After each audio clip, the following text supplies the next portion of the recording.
La fe se va construyendo a través de pequeñas afirmaciones. Son como unas semillas de mostaza que luego van creciendo de acuerdo a nuestro interés en conocer de dónde vienen esas afirmaciones bíblicas.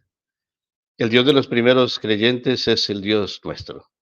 Han pasado más de 2000 años y nuestra fe sigue firme en un Cristo que nosotros no hemos visto, no hemos conocido, no tenemos ninguna visión de Él, ni se ha parecido a ninguno.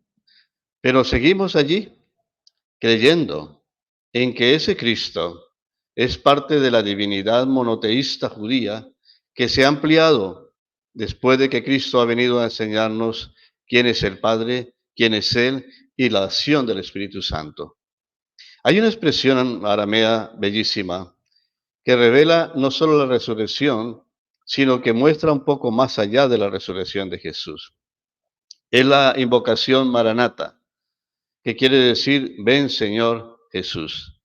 Pablo lo escribe a los Corintios en su primera carta, final capítulo 16, versículo 22. Algo así también va apareciendo en los discursos de Pedro en el libro de Hechos de los Apóstoles, en donde Pedro dice a esa gran multitud, arrepentíos y convertíos, para que sean borrados vuestros pecados, para que venga de la presencia del Señor tiempos de refrigerio. Y Él envía a Jesucristo, que os fue antes anunciado, de quien de cierto es necesario que el cielo reciba arriba hasta los tiempos de la restauración de las cosas, de que habló Dios por boca de sus santos profetas, que ha sido anunciado desde tiempo antiguo. En este texto, la afirmación fundamental es que la muerte no ha sido la última palabra sobre Jesús. Y Dios ha reivindicado su causa, elevándole al cielo desde donde regresará. En este pasaje bíblico se expresa la convicción de que Jesús había ascendido al cielo junto a Dios y volvería. La expresión más antigua de la fe de Cristo resucitado también probablemente tuvo la forma de una bendición. Pablo dice en Romanos 4:17, la bendición era esta: bendito sea Dios que ha resucitado a Jesús de entre los muertos. Para Pablo era vital hablar de la resurrección de Jesús y también del regreso de Jesús, porque esto mostraba una fe ampliada en ese Dios de Israel.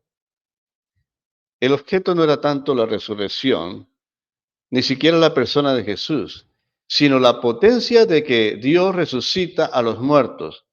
Y allí empieza a anclarse en el alma de los primeros creyentes una esperanza. Este es el Dios del que Jesús había hablado, un Dios que es rey y que puede implantar soberanía. Esto significa que la resurrección de Jesús motivó a aquellos primeros discípulos a una convicción acerca de Dios, un Dios al que se bendice al contemplar su poder en el acontecimiento concreto de la resurrección de Jesús. Dios resucitó a Jesús de entre los muertos, Romanos 19.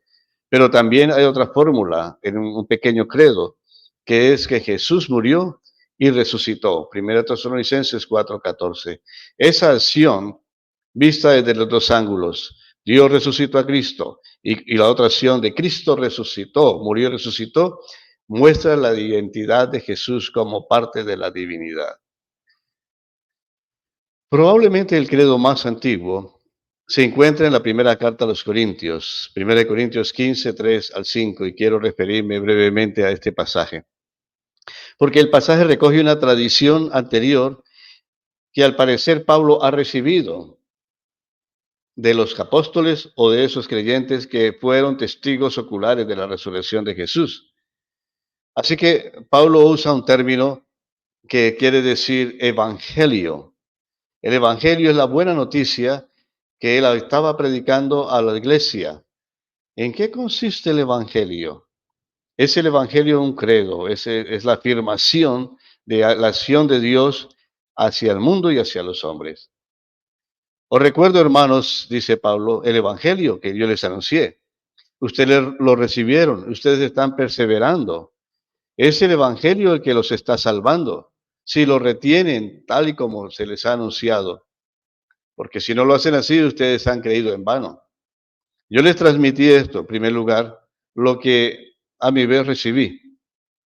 Cristo murió por nuestros pecados, según las Escrituras.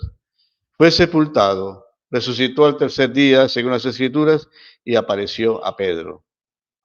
Esa expresión, Jesús murió, y tenemos certeza de ello porque sabemos que fue sepultado. Ese Jesús sepultado resucitó y tenemos certeza porque se apareció. Es interesantísimo ver cómo hay una secuencia aquí de la revelación de lo que es el Evangelio y de lo que es la esencia también de nuestra fe, que Él ha venido para amarnos lo suficiente para morir por nosotros, para dar su vida.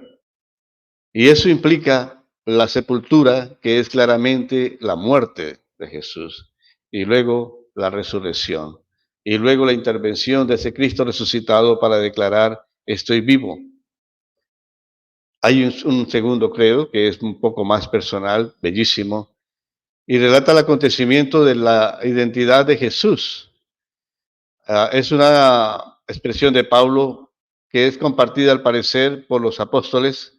Dice Pablo, siervo de Cristo, Jesús llamado a ser apóstol y destinado a proclamar el Evangelio de Dios prometido por medio de sus profetas en las Santas Escrituras, acerca de su Hijo, nacido de la estirpe de David o el linaje de David, según la carne, constituido Hijo de Dios con poder, según el Espíritu Santificador, a partir de la resurrección de entre los muertos. Esta fórmula de fe está articulada en dos afirmaciones bellísimas. La primera, que asegura que Jesús viene de la estirpe o de la genealogía o según la carne de David. Eso equivale a afirmar que Jesús es el descendiente de David y es el Mesías prometido por Dios, no hay otro. Pero esa primera afirmación desempeña un papel muy importante en la vida de Jesús, es solo parte de la identidad de Jesús. Es la identidad terrena, nacido según la carne. Pero viene una segunda afirmación dentro de este credo, y es la que define a Jesús como Hijo de Dios. Es para nosotros la más importante, porque tiene unos detalles aquí que vale la pena mencionar. Primero, es constituido Hijo de Dios, es decir, se explica que la condición no dependía de su nacimiento, ni de la estirpe de David, sino que es el fruto de la acción de Dios. Y se especifica el ambiente de esa condición, no es según la carne, sino según el Espíritu Santificador. Así que los discípulos entendían claramente, Jesús es declarado Hijo de Dios, no que no lo fuera antes, pero antes había una sombra sobre quién era Cristo. Aunque hizo milagros, aunque estuvo hablando las expresiones del reino, la resurrección es el dato final confirmante de que todo lo que él decía y era Dios mismo. La resurrección de los muertos indica el momento a partir del cual Jesús es declarado Hijo de Dios de una manera especial porque es una vivencia que luego van a compartir los primeros creyentes. Y hay detalles en esta confesión, que es constituido.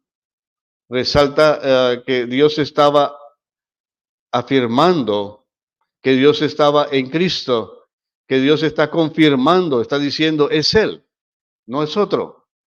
No debemos olvidar que esa fe estaba todavía en un proceso de revelación o de configuración. No se había llegado todavía a ese pleno conocimiento de las cosas finales acerca de su venida. Dios es un Dios paciente y sabe que al hombre le llega a través de procesos y empieza Dios a trabajar esos procesos de fe en los primeros creyentes. Sí, algunos creyentes murieron sin tener una fe completa como la tenemos nosotros, pero eso no significa que ellos no fueron salvos. Y lo que me indica a mí eso es que es importantísimo tener claridad en esa semilla de fe que se nos ha dado. La resurrección de Jesús para Pablo era vital.